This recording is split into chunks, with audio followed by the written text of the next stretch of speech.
Hey y'all, how's it going? Welcome back to Seed to Plate channel on this clearly very humid morning, and today we're gonna do an orchard tour. And the sun's coming out. This is perfect. This is my small backyard garden. Our lot is about 8,800 square feet. We've got a bunch of gardens, which is currently behind the camera, but behind me is our small backyard orchard. So we're gonna talk about each variety, the zones, all the good stuff. So stay tuned. I have put chapters down below for which types of fruit if you want to skip ahead, but I would love it if you stayed here. If you're not subscribed, we would love if you would come join us here in this fun little backyard gardening community we're forming here, or just let the algorithm gods bring you back. Up to you. So just to kind of give you a little bit of context, there's the back of our house. The gardens go all the way around here. And then we are on a corner lot, so there's the back little strip is where all of our trees are, because it's kind of in its own spot, out of the way, and it's not going to crowd out any of the garden space in terms of shade. So just for context, that's kind of what's going on there. Also, if you see some of this construction in the background, there was a half wall when we moved in, and the only thing we can figure out is that it was hiding a hot tub that was sitting there from the other houses in our neighborhood that are 2 stories. So we're in the process of taking down the half wall, but they dug and concreted the posts down about 2.5 feet. So it's a little bit of a project. So the first section of the orchard that you kind of run into here are my peaches. I have 3 peach trees. We'll start with this one. This is a Tropic Beauty peach.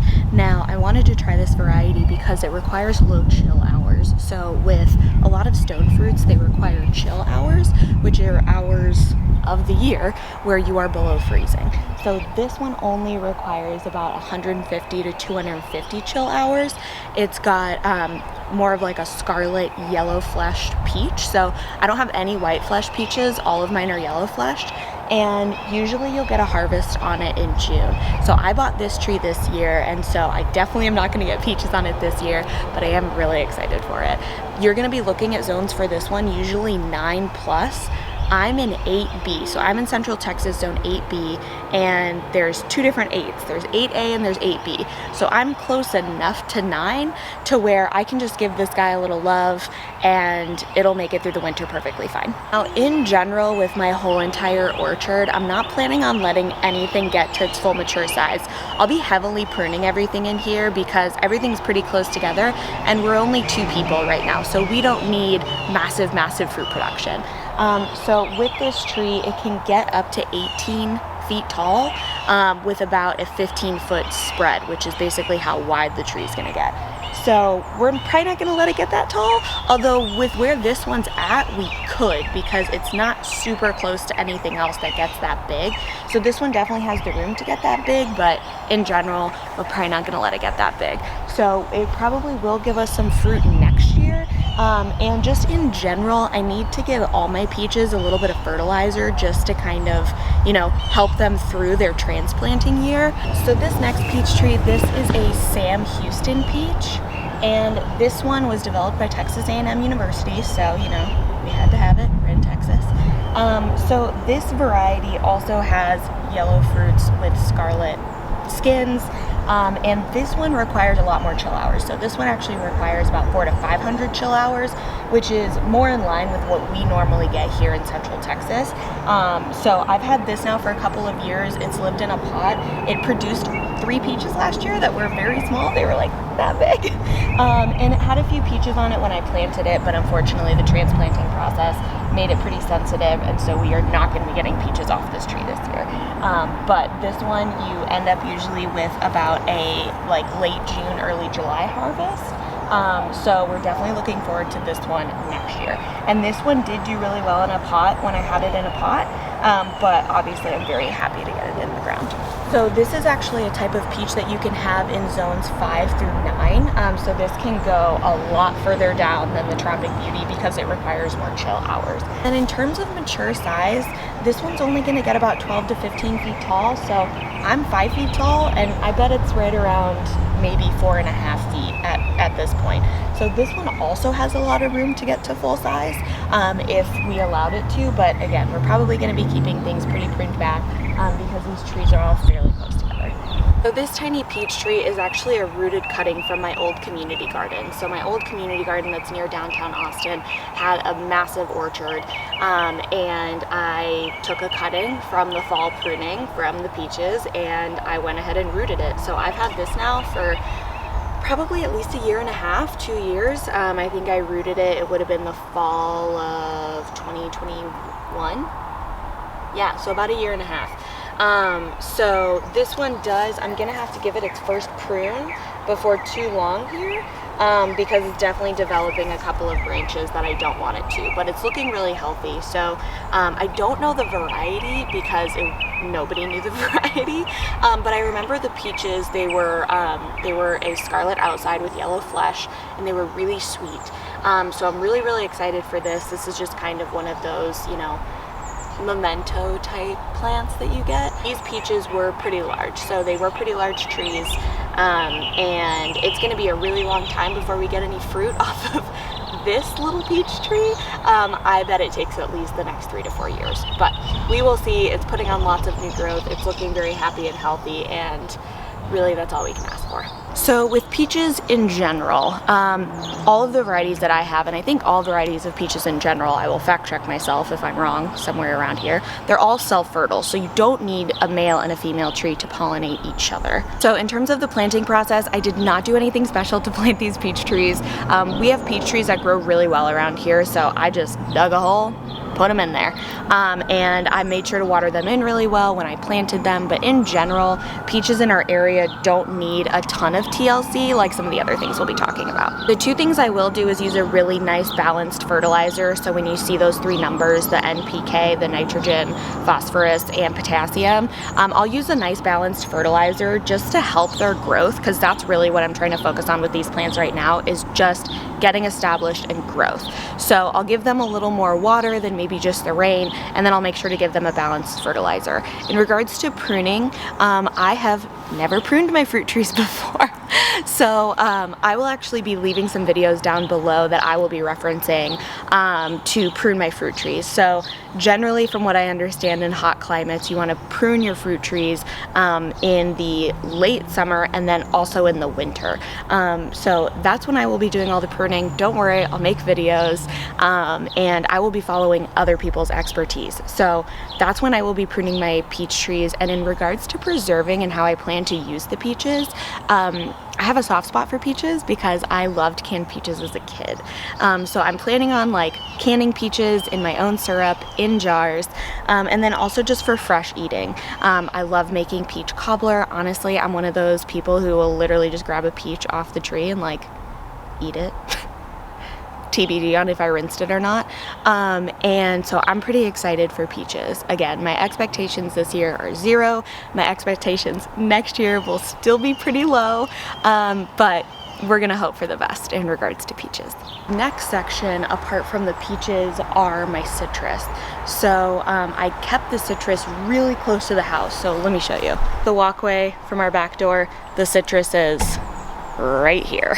And now with citrus, generally it can be grown pretty low intervention in really tropical climates. We're talking like Florida or like real southern Texas, stuff like that. The closer you get to the equator, the easier you can grow citrus. So with citrus, you can definitely grow it in Texas. It just needs a little love. So I put all of my citrus very close to my house because I will have to cover it when it freezes. Now I've been doing this for years, it's really not a big deal. I just cover with old sheets, I make sure it's secured at the bottom, and then I will also use some like Christmas lights and plug those in just to give them a little extra radiant heat. I don't actually know if that does anything or if it just everybody thinks it does something. Now I am very excited to see how this citrus is going to do. I've had them in pots for years, but I've never had them in the ground, and what I've realized is citrus does not like change. My old backyard, I used to have to move the pots around based on the lighting of the year because my old backyard was very shaded. There was literally like a strip of the backyard that got like just enough sun to like keep plants alive. So I'm really excited to see how they do just staying in one spot, so that they're getting an even amount of light. That's something I've noticed has been very important. Let's talk about the different varieties of citrus. Okay, so the first citrus tree is actually one that I have not yet taken out of the pot, and that's because it actually has little lemons on it. So this is a Meyer lemon, and this Meyer lemon is quite the diva. It loses leaves a lot. I've given it fertilizer. It just needs, it's a very needy little tree. So Meyer lemons are zoned zone 8 through 11. And at full mature size, they don't really get that big. They only get around 15 feet tall. So this will be a really good addition to the orchard. Honestly, probably not until next spring, because I don't want to put it in the ground in the fall and let it get established when it gets cold. So the Meyer lemon is actually a cross between a mandarin orange and a lemon. So they produce smaller, kind of like really deeply yellow fruit that have just a little bit of a different flavor profile from your conventional lemon. They're supposed to be a little bit sweeter. I don't know that they're sweeter or they just have more of a depth of flavor, but it looks like we've got at least 12 to 15 potential lemons. And so we'll be harvesting these at some point this summer, hopefully, as long as they hang on. And I am giving this citrus tree as much citrus fertilizer as I can, because it keeps getting really yellow leaves and not looking very happy, but we will get it there. This guy right here is my Eureka Pink lemon, and the Eureka Pink lemon is a really beautiful lemon because it's actually variegated. It's yellow and green striped, and I've never gotten any lemons off of this thing. It puts off tons of blossoms, but I've never gotten a lemon off of it. So I'm really hoping that we get some lemons on it next year, but it does continually bloom. There's even new blooms on the tree right now. Also get about 15 feet tall with about an 8-foot spread. And this one's already, when it really stands up, it's already about my height. So this next citrus is my key lime tree. Now, this poor tree, I thought it was a goner in the spring. It was not happy in its pot. It was very root bound, and I just needed it to hold on until we moved into this house, which it has. So it's finally starting to leaf out again, and in general, key limes, they're those small little limes. I actually got this tree because my fiance loves key lime pie. It's his favorite birthday treat, which he will be getting very soon. And so I really just got this as kind of a fun thing. I don't think anybody really grows key limes for like maximum fruit production. It's kind of just like a fun little novelty. So this one is also going to be zones 8+. Now any of these citrus trees you can keep in pots and move in and outside if you're in a zone that's colder than zone 8. And people do that all the time very successfully. So with the key limes, they really grow in more of like a bush pattern rather than like a tree. So they don't really get usually more than like 8 feet tall. And even then, that's like a very, very tall key lime bush. So this next one is a Persian lime. Now the Persian lime is actually the most popularly grown lime in the world. And it has no seeds. I'm real excited to grow this one.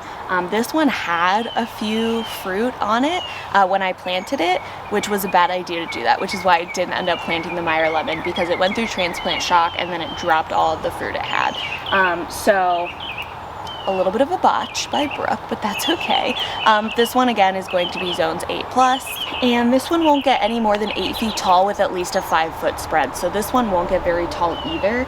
I'm halfway considering kind of letting the citrus go and not pruning them quite as heavily as I plan on pruning some of this other stuff. But stay tuned for that. Never know. This last citrus that I have is actually a really interesting one. So this is a Japanese lemon. I'm gonna put the word up here because I'm not confident in myself in saying it, but it is actually a cross between an orange and a lemon. So I got this as a very small plant from one of my garden friends, and it's gotten a lot bigger. It's never put on blossoms, but I think it also just was extremely unhappy in the pot. So I am so pumped for this one to bear fruit. The fruit ripens in December, and it is so sweet. Like, it's not really like a lemon. It peels really easy, and it's so, I've never tasted anything like it, to be really honest with you. This one doesn't get any bigger than about 10 feet tall with a 10-foot spread, but it's known for very, very, very heavy fruit production. From my research, it could have anywhere from like 800 lemons on it. So moving along here to my plum trees, I have 2 plum trees, and they are Chickasaw plums. These are really, really cool plum trees. They were actually cultivated by indigenous peoples for a very long time. The fruit is smaller and it's really sweet, but it's also really tart. So these are actually a native species in the South, which I think is pretty cool. And from what I read, it's very typical that you have a bunch of little like suckers and sprouts coming off the bottom. So they can really grow in either like a proper tree and you can keep them pruned, or you can treat them more like a bush and just kind of let them grow in a bush. So they can get about 15 to 30 feet tall. They can get very large, but they're really, really known for being a good habitat for wildlife in addition to a food source. So the plums will usually ripen in about September, October, and this one put on blossoms this year, but it did not do anything else. So I was a little bummed. I thought I was gonna get a couple plums, but I think they really just need to be planted in the ground.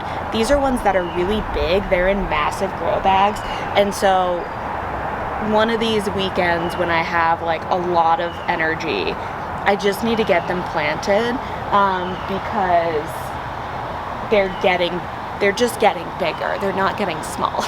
And also these I'm kind of putting along this back fence just because they do get really big and kind of bushy, but they're also native, so they probably need the less amount of maintenance out of any of the other plants, and this would be how far my hose would stretch.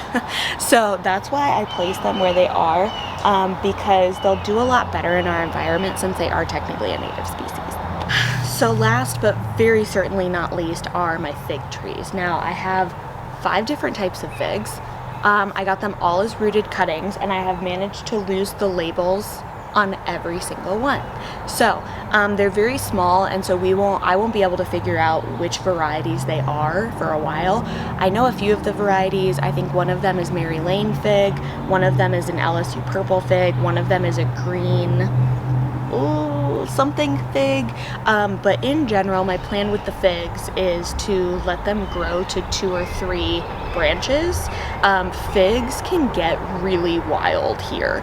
I know a couple people with fig trees in their yard, and they are like just all over the place. They can get really just wild and curly branches, and they grow very quickly.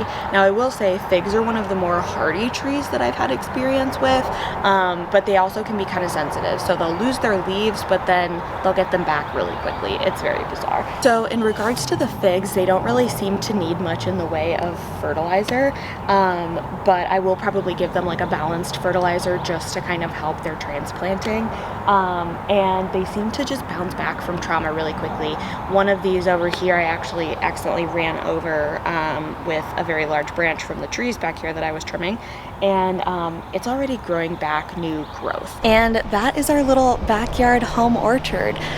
So I'm excited to kind of follow the progress with you guys and really kind of show you how this develops. So as always, thanks so much for watching, happy gardening, and we'll see you next time.